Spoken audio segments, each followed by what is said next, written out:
La mataronina Rosa Montero i Bardalet s'ha dedicat professionalment a l'ensenyament, professió que s'ha estimat i s'hi ha dedicat amb tots els esforços que li han estat possibles. El seu primer treball va ser a l'Escola Enxaneta de Mataró, una escola fundada com a cooperativa per un grup de famílies que no volien que la mainada rebés una educació franquista. Volien una escola catalana, coeducadora i amb una pedagogia activa i renovadora.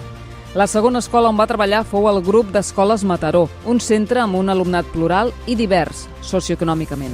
L'ensenyament era bilingüe, català i castellà, a la mateixa aula.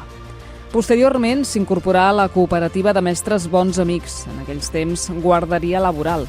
Conèixer més a fons un sector de població molt més desafavorit socialment del que coneixia li va fer veure la necessitat d'estudiar magisteri per poder treballar a l'escola pública, per ensenyar el català i transmetre els valors de la nostra cultura.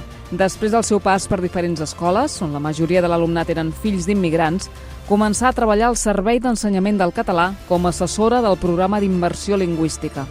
Aquest treball d'assessorament i elaboració de materials el va fer durant 20 anys, els dos últims a l'Alguer, com a responsable de la creació d'una escola on per primera vegada es feia l'ensenyament en alguerès.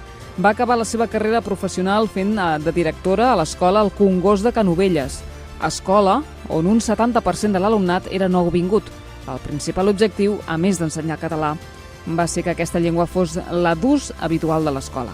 No cal dir que també és sòcia del Moviment Educatiu del Maresme, la Plataforma per la Llengua i d'altres entitats on, evidentment, lluita per potenciar l'ús de la nostra llengua. La seva frase: no canviem mai de llengua.